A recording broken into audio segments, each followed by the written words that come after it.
Salut à tout le monde, bienvenue dans notre vidéo, sur notre plateforme, sur la chaîne Challenge. Bienvenue dans cette deuxième vidéo sur notre challenge en Python en 3 jours, c'est la deuxième vidéo. Et aujourd'hui nous allons voir le chapitre 2 de notre livre qui est déjà le chapitre 2, c'est contrôle du flux d'exécution. Déjà, nous avons vu contrôle du flux d'exécution qui est composé de l'ordre des instructions. Et en fait, en Python, l'ordre des instructions est très important. Puisque en Python, les instructions s'exécutent de façon linéaire. C'est-à-dire que les instructions écrites en première position seront les instructions compilées en première position. Du coup, l'ordre est important. L'ordre est important plutôt. Donc, il y a plusieurs. Parfois, ça paraît évident, mais dans les algorithmes très longs, parfois, la plupart des erreurs viennent au niveau de l'ordre des instructions. Donc, ce que nous allons faire, nous allons déjà faire la démonstration pour montrer comment l'ordre peut influencer notre programme. Donc, on va lancer Jupyter Lab.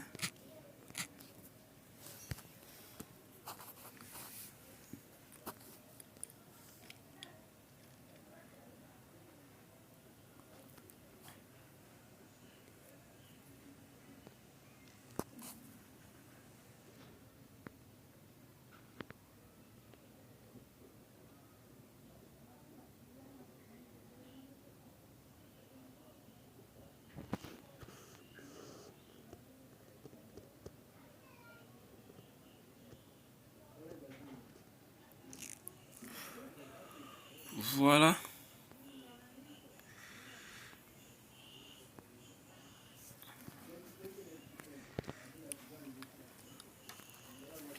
Nous voilà sur l'interface de Jupyter. Donc, ce que nous allons faire, nous allons déjà composer, faire un copier-coller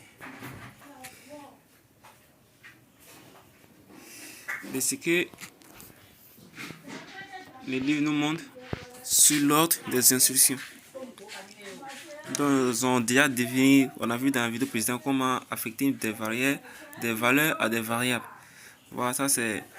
On voit ici, ils ont défini la variable A et la variable B qui est une affectation multiple en fait. Donc, on met A, B, donc on met égal et on associe maintenant les valeurs. Donc, 3 est attribué à A et 7 attribué à B. Voilà. Donc, on va faire pareil. On va créer nos deux variables.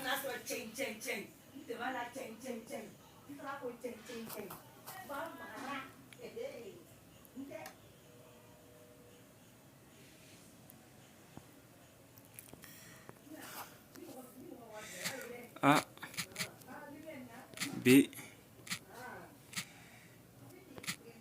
On a fait la valeur 3 à A. Et la valeur 7 à B. Voilà. Donc les deux variables sont définies.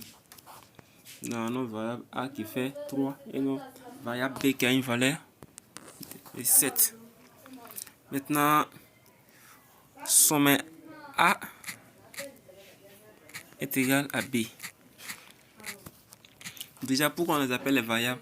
On les appelle les variables parce que la valeur qui se nomme la valeur qu'elles contiennent en fait peuvent changer à chaque fois.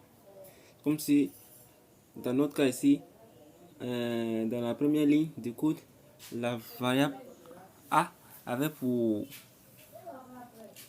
valeur 3 et la variable B a pour valeur 7. Mais la deuxième ligne de code, on a dit que la valeur A est égale à B. Donc on va changer encore. La variable B est égale à A. Puis on va compiler pour voir ce que ça va donner. Donc afficher à l'écran print On va afficher à l'écran quoi? La variable A.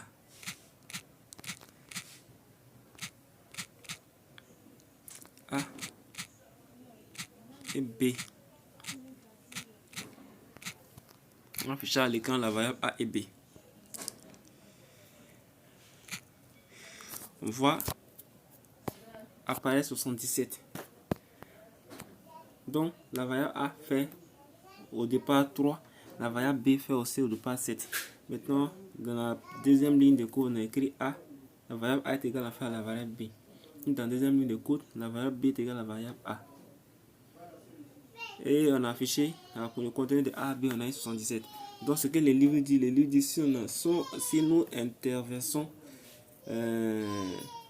la deuxième, la troisième ligne, on va avoir un résultat différent. Donc on va essayer ça. Donc du coup, qu'est-ce qu'on va voir? On va faire A, on va redéfinir encore AB est égal à 3 et 7. Donc on avait mis dans la deuxième ligne de l'autre côté A est égal à B. Cette fois-ci on va mettre B est égal à A. Puis ensuite A est égal à B. Donc là on veut interverser. Maintenant on va afficher à l'écran print le contenu de A et B.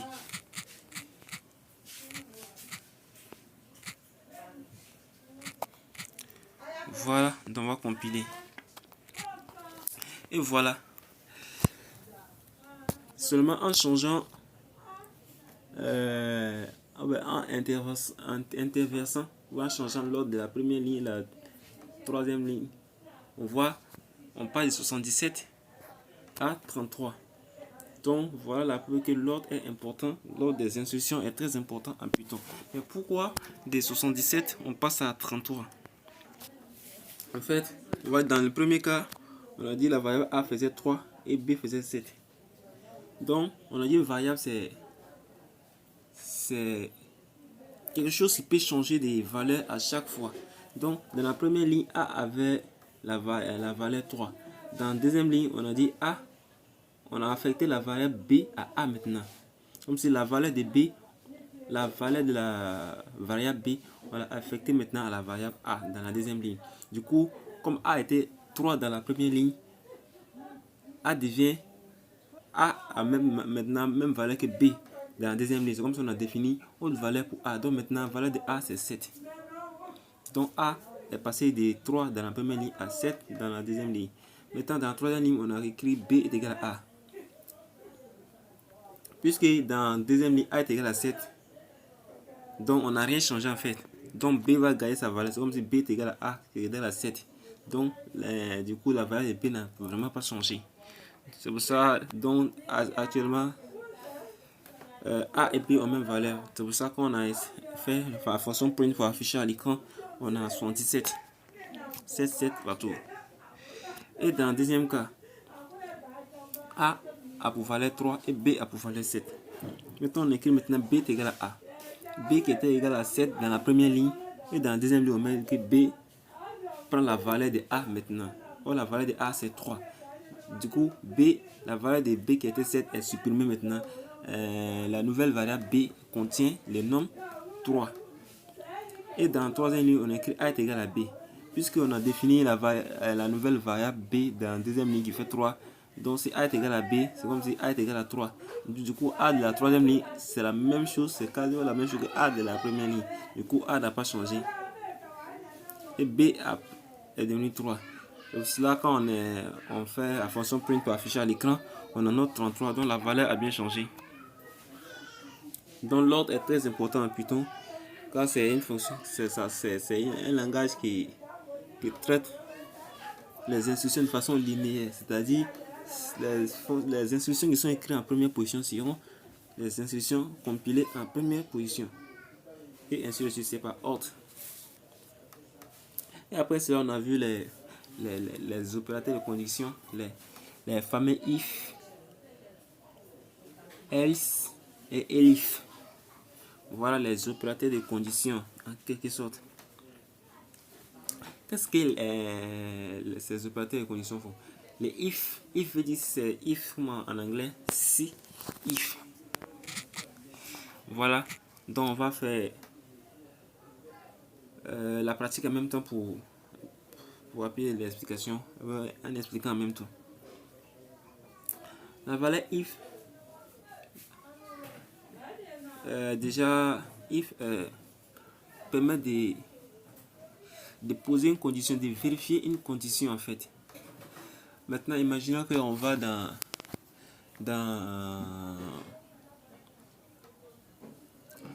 on doit faire les inscriptions en ligne, Maintenant, chaque candidat qui va faire son inscription va mettre son âge.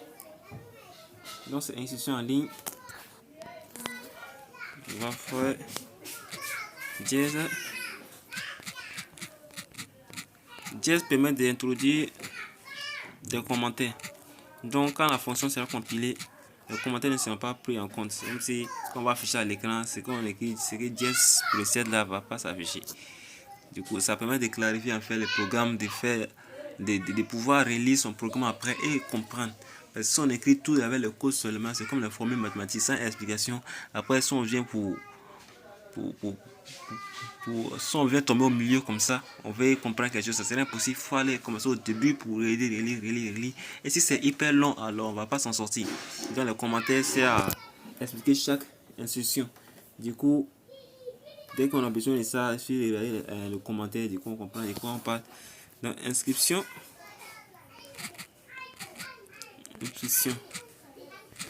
en ligne. Maintenant, il y a 3 catégories de personnes. On parle des étudiants qui ont l'âge compris entre 12 à 18 ans. Entre 12 à 18 ans. Pour ces étudiants-là, on va dire l'inscription est gratuite pour eux. Donc, et les étudiants qui ont l'âge compris entre 19 à 22 ans, l'inscription c'est par exemple 15 000. Et les étudiants qui ont l'âge compris maintenant entre 22 et 23 à l'infini, ces étudiants-là payent 20 000. Donc, comment on va programmer ça? Si les inscriptions, ça se fait en ligne, comment?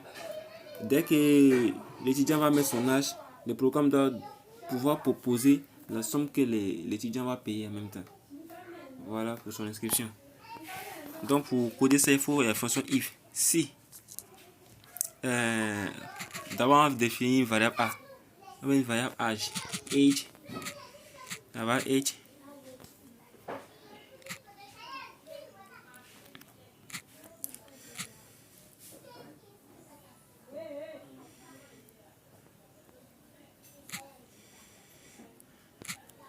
La variable age est égale à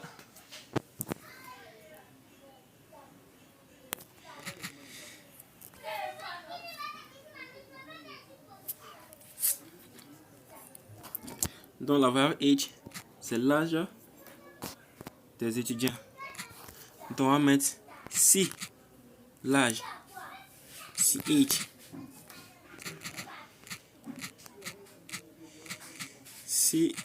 si l'âge, si l'étudiant met son âge, ce sera la valeur de h. Comme si h est une variable, donc la variable h contient en fait l'âge en nombre de l'étudiant. Donc si l'âge de l'étudiant est supérieur, on va mettre inférieur à 18. Alors la fonction va le programme va afficher quoi? Pour les élèves de 0 à 18, c'est quasiment gratuit. Donc on revient à la ligne, mais on pousse pour décaler un peu, parce que quand on met une fonction if, comme un if, une condition. Maintenant, les instructions les conditions qui seront exécutées seront décalées un peu par rapport à if. C'est comme si on va les, comment dirais-je, on va les indenter en fait. On va indenter, on va les décaler un peu. Donc avec 4 espacements. Donc 1, 2, 3, 4. Voilà. Donc c'est ça. Donc celui-là j'ai compris en 0 et 18 ans. Une fois le programme d'afficher, c'est gratuit. Gratuit simplement. C'est inscription gratuite.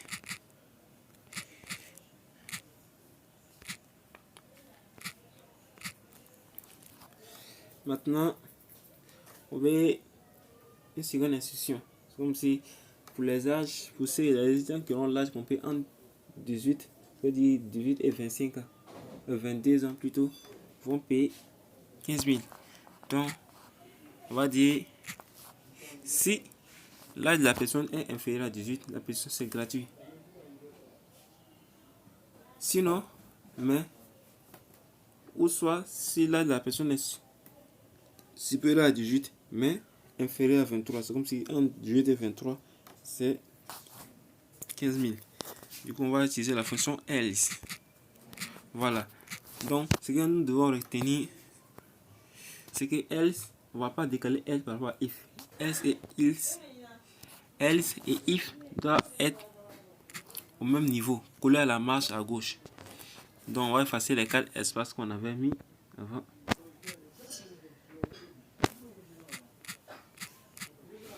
Voilà. Donc, ce qu'on doit savoir, c'est que les conditions que else, c'est plutôt elif. Elif, voilà.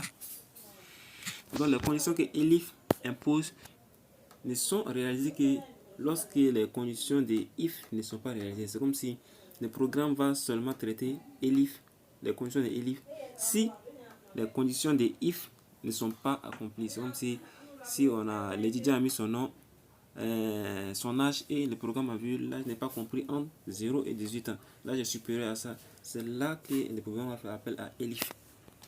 Donc elif va dire quoi? Une nouvelle condition. Si l'âge n'est pas compris entre 0 et 18 ans, on va vérifier si c'est compris entre 18 et 22 ans. Donc si l'âge est inférieur ou égal à 22. Donc si l'âge est inférieur ou égal à 22, le programme va afficher print frais d'inscription 15 000.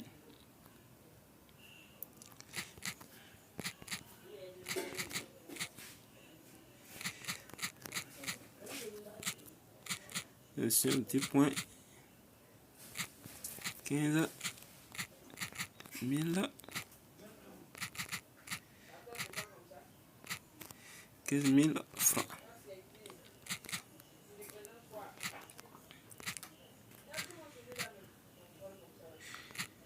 Voilà. On n'a pas fermé.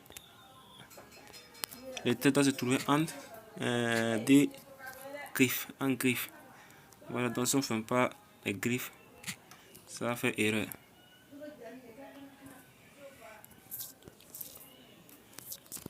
Maintenant, on disait quoi?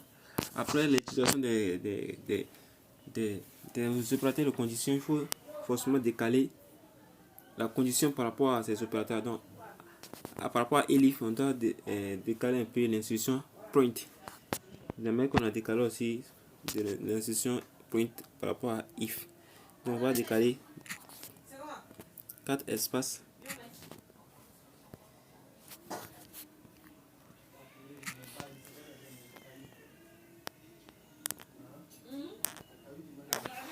1, 2, 3, 4.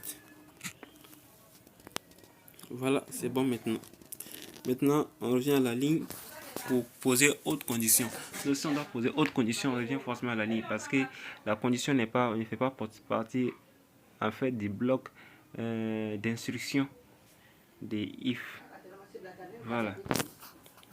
Donc on met après elif, on met else. Else c'est sinon en anglais. On colle ça à la marge. Else. Donc, si l'âge des étudiants est compris entre 0 et 18, c'est gratuit. Si ce n'est pas le cas, il faut vérifier si c'est compris entre 18 et 22. Dans ce cas, c'est 15 000. Sinon, c'est 20 000. Donc, elle veut dire sinon, c'est 20 000. Sinon, print. Sinon, on revient à la ligne, on fait 4 espaces. Sinon, afficher. Frais d'inscription. 2,20 000 francs.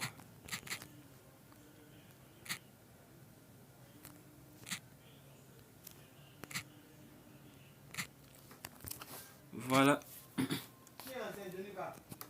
Ce qu'on va faire, c'est qu'on va lancer voir le programme pour voir les résultats que ça va donner.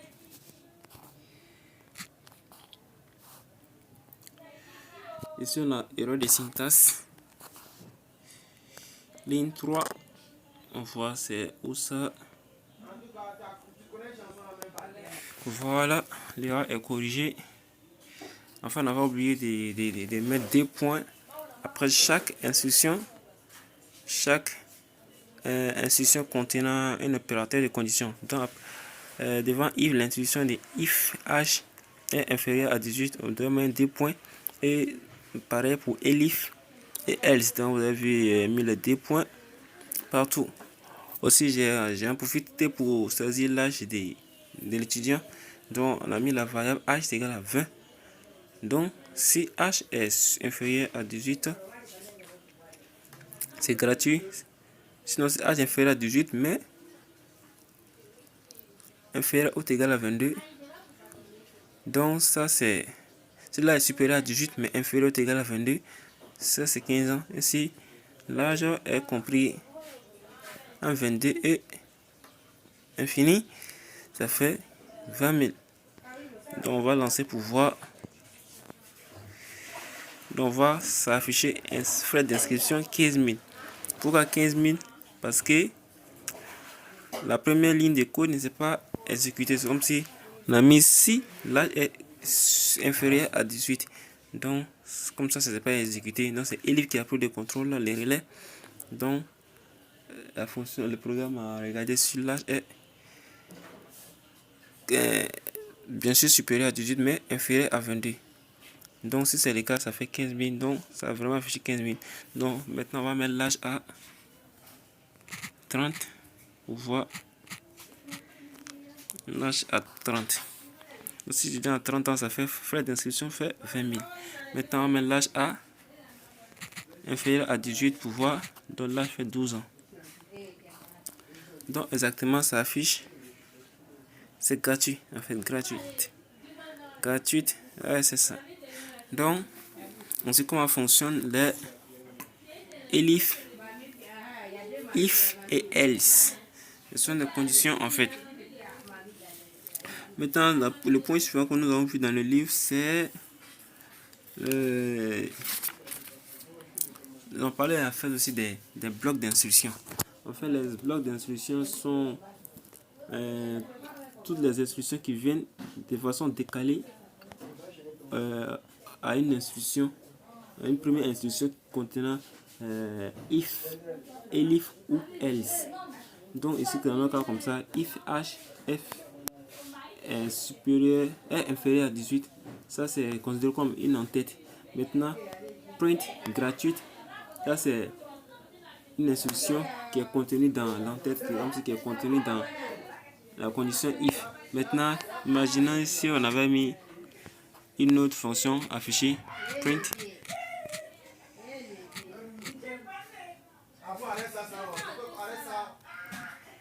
ne nous remerciez pas.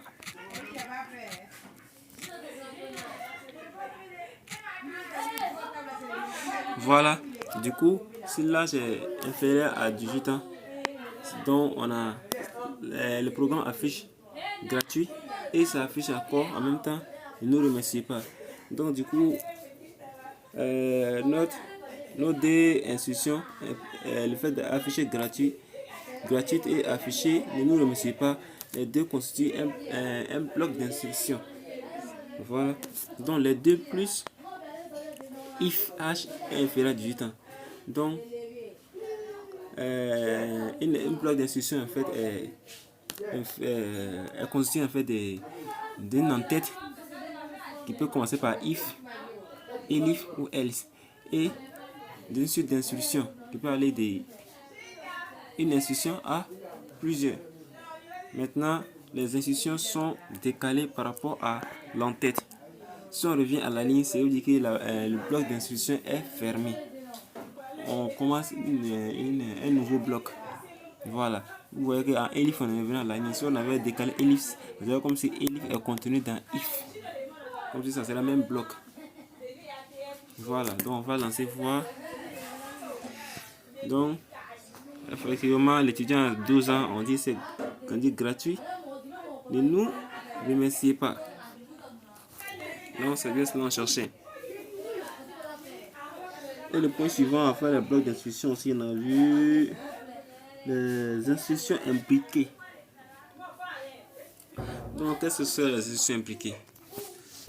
Ça fait dans le livre, comme on a vu dans le livre, j'ai fait au lieu de dire if si là j'ai supérieur à 18 ans, de mettre les instructions qu'il faut traiter, les blocs qu'il faut traiter, et de créer un nouveau bloc, une nouvelle en-tête avec si l'âge est supérieur à 18 ans mais inférieur ou égal à 22 ans. Voilà. Et puis elif, sinon afficher feuille d'inscription. Tout ça, ça fait au total 3 blocs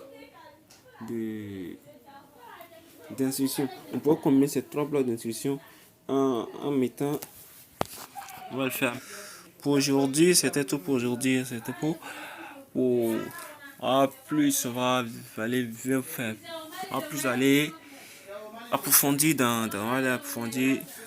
dans le livre chapitre 3 du livre, la flux d'instruction. Et aussi on va faire quelques recherches aussi sur le web, sur YouTube, pourquoi pas. Voilà pour bien comprendre en fait le concept et pour une bonne maîtrise. Donc c'était ça et on se tient à plus pour un nouveau numéro. Donc à plus et bonne journée à vous.